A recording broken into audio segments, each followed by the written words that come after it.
Hello दोस्तों, आज की इस वीडियो में बताने वाला हूं कि अपनी क्रोम की हिस्ट्री को परमानेंटली डिलीट कैसे करें। बहुत से क्रिएटर क्या करते हैं, अपनी हिस्ट्री को यहां से डिलीट करते हैं, पर उनकी हिस्ट्री यहां से डिलीट तो हो जाती है पर परमानेंटली डिलीट नहीं होती। आज मैं आपको ऐसी एक ट्रिक बताने वाला हूं जिससे आप अपनी हिस्ट्री को परमानेंटली एक क्लिक में डिलीट कर सकते हो। उससे पहले चैनल पर नए हो तो वीडियो का लाइक और चैनल को सब्सक्राइब जरूर करें। तो वीडियो करते हैं start.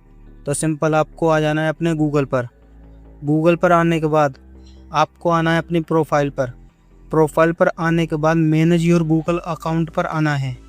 Manage your Google account पर आने के बाद डाटा एंड प्राइवेसी पर आना है और वेब एंड एक्टिविटी पर आना है। यहाँ से आपको थोड़ा वेब एंड एक्टिविटी पर आने के बाद यहाँ पर आपको 3-4 ऑप्शन मिलेंगे, इन पर आपको करना है क्लिक और व्यू ऑल पर आना है। व्यू ऑल पर आने के बाद जो भी आपने सर्च करा है वो हिस्ट्री आपके सामने खुल जाएगी।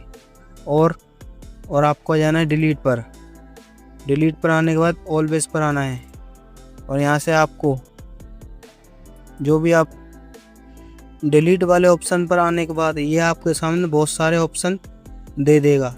तो सिंपल आपको जिस भी ऐप्स की आपको हिस्ट्री डिलीट करनी है उसको टिक कर लेना है। जैसे मैं आप कर लेता हूँ क्रोम की ले लेता हूँ, फिलहाल मैं क्रोम की ले लेता हूँ और सिंपल नेक्स्ट कर देता हूँ और यहाँ से मेरी क्रोम की हिस्ट्री सबली डिलीट हो जाएगी। ठीक है गाइस, वीडियो थोड़ी हेल्पफुल लगी हो तो वीडियो को लाइक ज़रूर करें।